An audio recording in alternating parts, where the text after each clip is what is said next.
Olá, tudo bem? Eu sou o Pablo Felipe e você está no canal Um Pouco Coxinho de Direito e hoje eu falo sobre convenções partidárias e escolha de candidatos para a disputa das eleições, artigo 7º, 8º e 9º da Lei das Eleições. É importante aqui também mencionar a Resolução 23.609 de 2019 do TSE, que pormenoriza e instrumentaliza também esse procedimento. Resolução essa alterada em 2021 por conta aí da novidade relativa às federações, também para adequar a Lei Geral de Proteção de Dados e alguns outros pontos. Pois bem, vai nos dizer o artigo 7º, então, que as normas para escolha e substituição dos candidatos, e também para a formação de coligações são estabelecidas, veja bem, no Estatuto do Partido. Então nós vemos aqui mais uma vez, e vamos perceber nessa questão das convenções e escolha dos candidatos, uma autonomia partidária, que surge do previsto no artigo 17, parágrafo 1º da Constituição, que traz o princípio da autonomia. Então a agremiação ela tem esse poder, essa faculdade de trazer as regras específicas para as escolhas dos seus candidatos. Ok?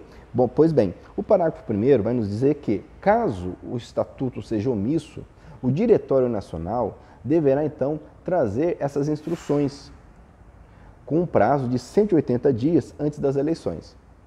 Ok? Pois bem, parágrafo 2º nos diz que, se a convenção partidária de nível inferior, ou seja, a convenção estadual, municipal, na deliberação das coligações, se ela se opuser nessas deliberações às diretrizes legitimamente estabelecidas pelo órgão nacional, ok?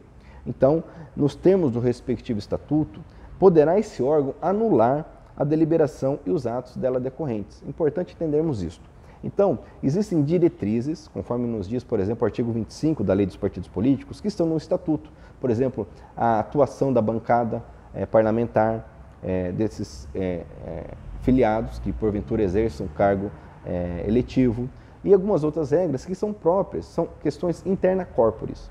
Se nessas deliberações, durante as convenções, houver uma desobediência, uma não observância desses critérios para a escolha de candidato, por exemplo, então, tudo isso previsto no estatuto, que o estatuto é a lei da agremiação partidária, então é possível esse ato grave, sério, do Diretório Nacional, então, cancelar, como diz aqui o artigo, ela pode, então, anular o que foi deliberado pela convenção, pelo órgão de nível inferior. Lembrando que essa faculdade, esse poder, cabe ao órgão nacional. Então, se eventualmente, nas eleições municipais, os órgãos, diretórios municipais,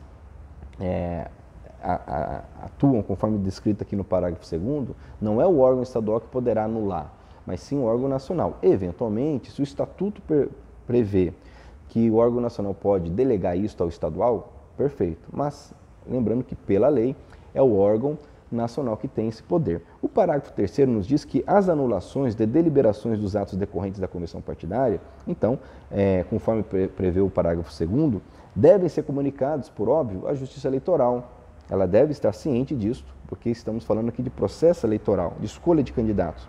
E isso deve ser feito no prazo de 30 dias após a data limite para o registro de candidatura.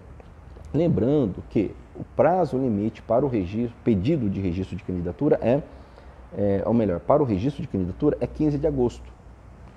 Então, até 30 dias após 15 de agosto, ou seja, 14 de setembro, essas eventuais anulações das deliberações devem ser comunicadas à Justiça Eleitoral. Lembrando que isso está no artigo 11, esse prazo de 15 de agosto está no artigo 11 da Lei das Eleições. Pois bem, continua o parágrafo 4º que, se em consequência dessas anulações houver necessidade de substituição de candidatos, os partidos devem atuar com base, conforme está no artigo 13 da Lei das Eleições, que vai tratar justamente, no contexto de registro de candidatura, dessa possibilidade de substituição dos candidatos, o que veremos em momento oportuno quando adentrarmos no procedimento de registro de candidatura. Então, é o que está previsto no parágrafo 4º. Pois bem, o parágrafo 8º vai nos dizer que existe um período para realização e escolha dos candidatos, que vai de 20 de julho a 5 de agosto. Prazo esse legal, ok? Diz aqui ainda que isso deve ser feito e deve-se lavrar a respectiva ata em livro aberto rubricado pela Justiça Eleitoral, ok? Publicado em 24 horas em qualquer meio de comunicação, ou seja, o princípio da publicidade.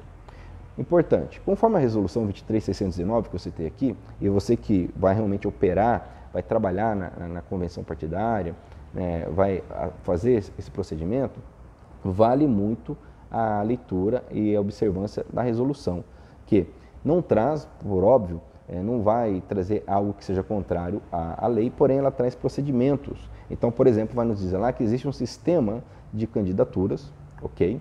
E existe o módulo externo desse sistema de candidaturas, conhecido como Candex. Então, nos diz a resolução que essa rubrica da Justiça Eleitoral em livro aberto será devidamente substituído pela inserção de dados no sistema Candex. Por quê? Há uma forma, ok, informatizada de se averiguar a autenticidade do que está sendo colocado ali. Ok? Porque a ideia da rubrica em livro aberto é justamente dar o ar de autenticidade, possibilitar a Justiça Eleitoral de verificar isso. Porém, por sistema, existe uma forma que substitui essa observância aqui, ok? Pois bem, feita essa observância, parágrafo 1º vai nos dizer, vai trazer aqui a tal da candidatura nata. Que, olha só, aos detentores de mandato, ok? Do parlamento, deputado federal, estadual, distrital, vereador, e aos que tenham exercido esses cargos em qualquer período de legislatura que estiver em curso, é assegurado o registro de candidatura para o mesmo cargo pelo partido a que estejam filiados. Aqui vale observância com mais calma. O parágrafo 1º do artigo 8º traz a previsão da chamada candidatura nata, ou seja, aquele filiado que já exerce o mandato ou tem exercido o mandato naquela legislatura, ok, que será substituído agora nas eleições, ele teria o direito nato de ser escolhido na convenção.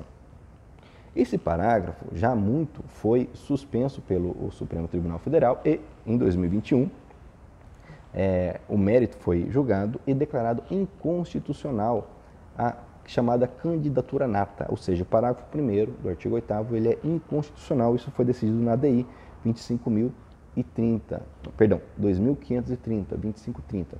Então, não há que se falar em candidatura nata. E por quê? Porque isso fere justamente um princípio basilar da questão partidária, um direito fundamental, conforme o artigo 17, parágrafo 1º, que é a autonomia. Ora, o partido, então, ele perderia, conforme essa previsão legal, a autonomia de escolher os seus candidatos. Então, se porventura aquele indivíduo já não mais se alinha à agremiação partidária, ao programa, a ideologia, ainda de forma sucinta, ok? Ele não tem mais esse direito nato. Ele precisa ser escolhido pela convenção, pelos correligionários. Escolha essa que passará pelo procedimento previsto no estatuto. A princípio, isso não pode ser sindicalizado, isso é insindicável, melhor dizendo, pelo Poder Judiciário. O Poder Judiciário não pode se imiscuir nessas questões, ok? Pois bem, então, grave bem isso, não há que se falar em candidatura nata. Isso é inconstitucional por ferir o princípio da autonomia dos partidos políticos. Parágrafo 2º nos diz que, traz aqui uma norma bem própria do paternalismo estatal brasileiro, que diz que para a realização das convenções de escolha de candidatos, os partidos poderão usar gratuitamente prédios públicos, né? Ora, nós sabemos que a agremiação partidária é uma pessoa jurídica de direito privado.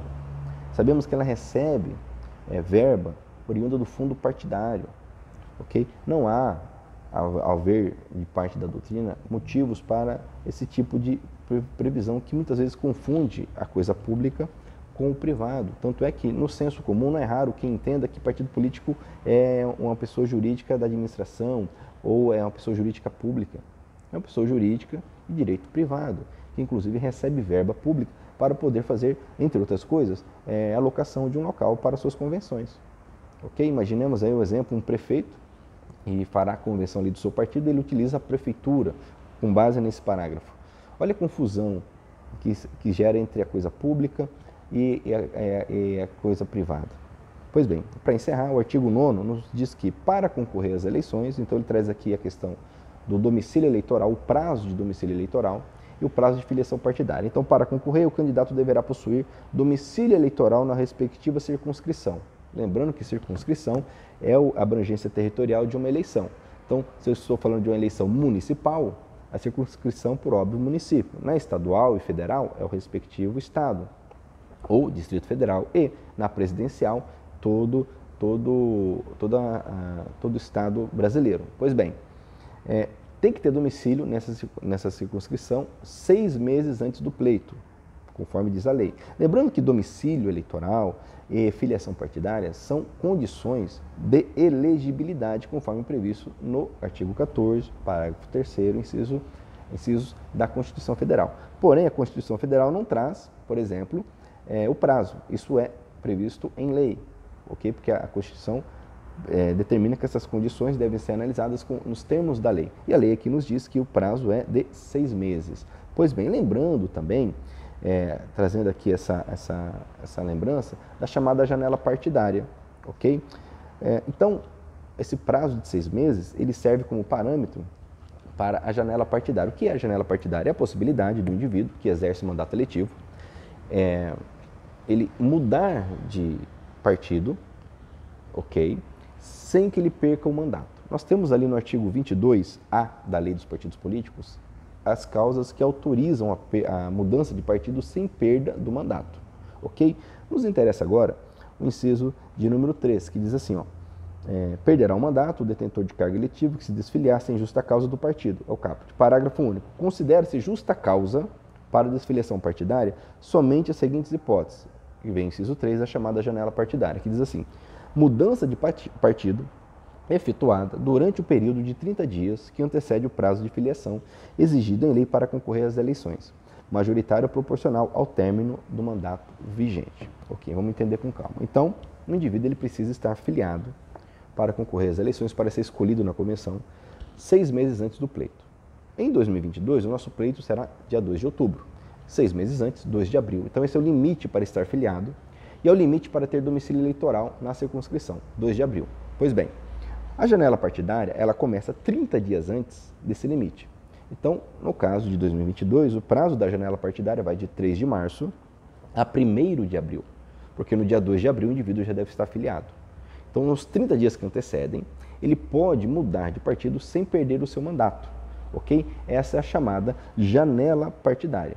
Lembrando que no caso da desfiliação, ok, diz a lei, e inclusive a súmula 2 do TSE, que uma vez que é assinada e recebida a ficha de filiação partidária, ok, dentro desse prazo, já se considera um indivíduo filiado, ok? Então, se ele assinou, entregou essa ficha no dia 2 de abril, ele está considerado, então, filiado. Ainda que, certo, surja alguma impugnação que venha a ser decidida depois. Então, diz a súmula 2 do TSE, assinada e recebida a ficha de filiação partidária até o termo final do prazo fixado em lei, no nosso exemplo, 2 de abril, considera-se satisfeita a correspondente condição de elegibilidade, ainda que não tenha fluído na mesma data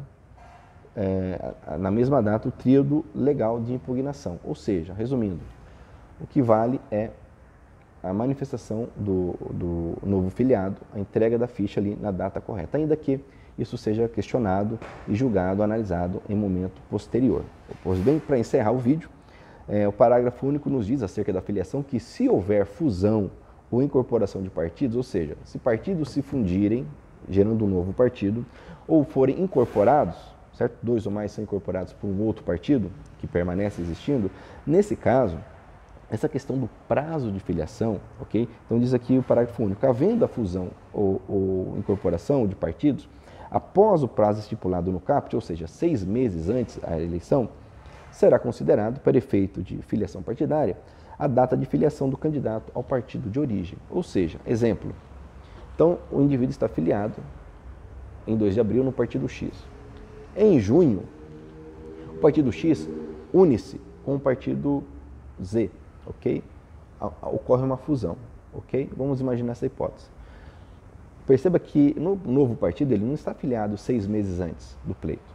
Mas o que diz o parágrafo único? Que esse prazo será considerado observando a filiação originária, naquele partido que agora está fundido, ok? Se naquele partido ele se filiou no prazo de 6 meses antes do pleito, ele está com a condição de elegibilidade correta, observada.